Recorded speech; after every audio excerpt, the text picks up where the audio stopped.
ایک دن اللہ تعالیٰ کے جلیل القدر نبی حضرت سلیمان علیہ السلام اپنے عظیم الشان تخت پر بیٹھے ہوا کے دوش پر پرواز کر رہے تھے۔ آپ کا روب ایسا تھا کہ جنوں انس آپ کے سامنے سر جھکائے کھڑے تھے اور پرندے اپنے پروں سے آپ پر سایہ کیے ہوئے تھے۔ اچانک آپ کو سورج کی تپش محسوس ہوئی۔ آپ نے حیرت سے آسمان کی طرف دیکھا تو معلوم ہوا کہ پرندوں کی صف میں ایک جگہ خالی ہے۔ آپ نے جلال میں آ کر فرمایا، کیا بات ہے کہ میں ہدہد کو نہیں دیکھ رہا؟ کیا وہ غائب ہے؟ اگر اس نے بغیر اجازت یہ نافرمانی کی ہے تو میں اسے سخت سزا دوں گا یا اسے ذبح کر ڈالوں گا، الا یہ کہ وہ کوئی ٹھوس دلیل پیش کرے۔ آپ نے فوراً عقاب کو اس کی تلاش میں بھیجا۔ عقاب نے تیزی سے جا کر ہدہد کو پکڑا اور دربار سلیمانی میں لا حاضر کیا۔ حضرت سلیمان علیہ السلام نے غصے سے پوچھا، تو کہاں غائب تھا؟ ہدہد نے کانپتے ہوئے لیکن پر اعتماد لہجے میں عرض کی، اے اللہ تعالیٰ کے نبی، میں ایسی خبر لایا ہوں جو آپ کے علم میں بھی نہیں ہے۔ میں ملک سبا سے ایک یقینی خبر لایا ہوں۔ ہدہد نے بتایا کہ سبا ایک بہت بڑا شہر یا قوم ہے جو یمن کی سرزمین پر آباد ہے۔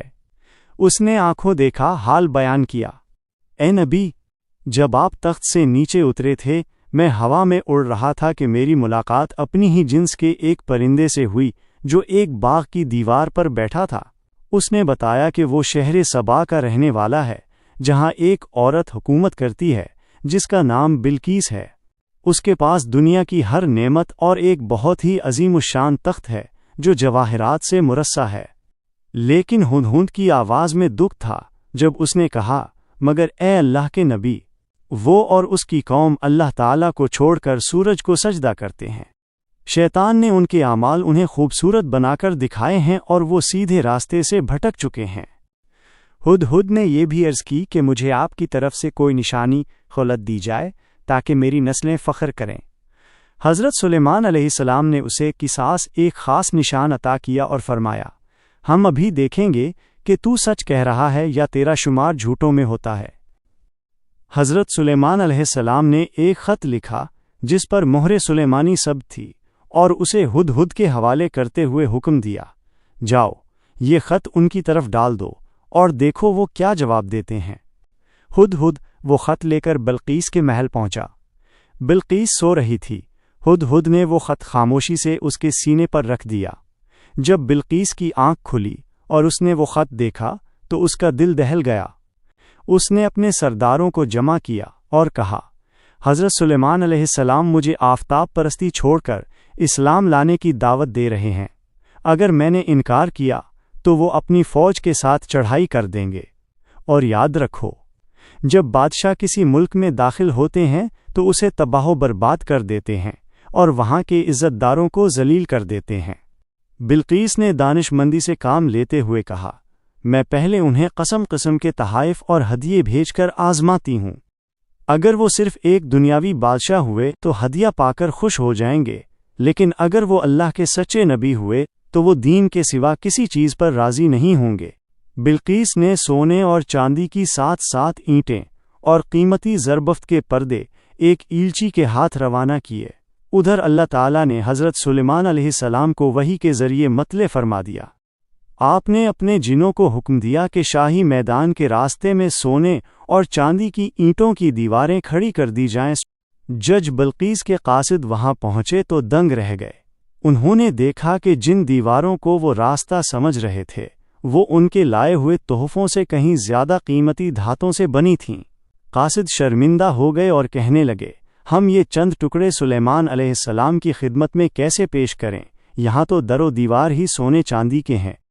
حضرت سلیمان علیہ السلام نے ان کا ہدیہ ٹھکرا دیا اور جلال میں فرمایا، کیا تم مال سے میری مدد کرنا چاہتے ہو؟ جو کچھ اللہ تعالیٰ نے مجھے عطا کیا ہے وہ تمہارے اس مال سے کہیں بہتر ہے۔ اپنا یہ سامان واپس لے جاؤ، ہم ایسے لشکر لے کر آئیں گے جن کا تم سامنا نہیں کر سکو گے۔ قاصدوں نے واپسی پر بلقیس کو بتایا کہ سلیمان علیہ السلام عام بادشاہ نہیں بلکہ اللہ کے برگزیدہ نبی ہیں۔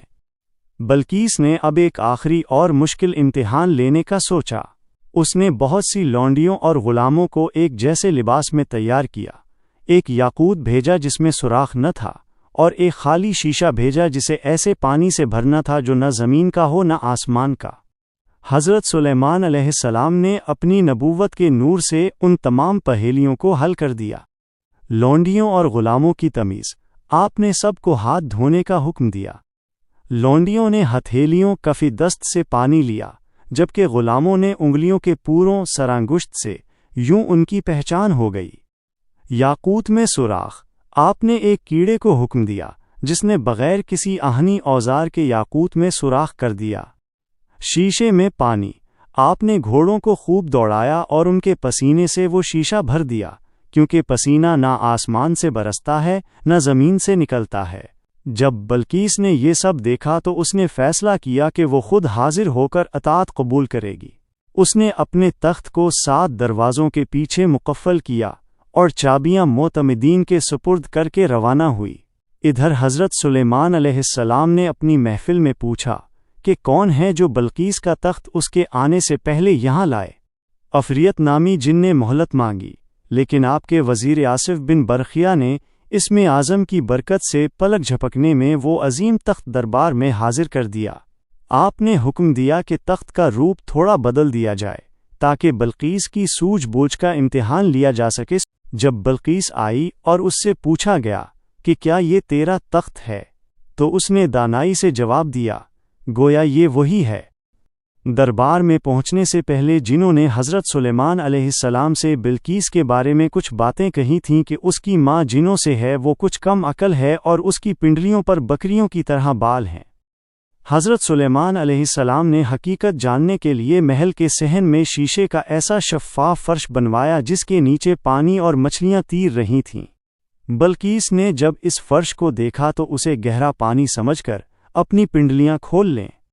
آپ نے دیکھ لیا کہ پنڈلیوں پر واقعی بال ہیں جیسا جنہوں نے کہا تھا، مگر اس کی پنڈلیاں خوبصورت ہیں اور وہ نہایت عقل مند خاتون ہے۔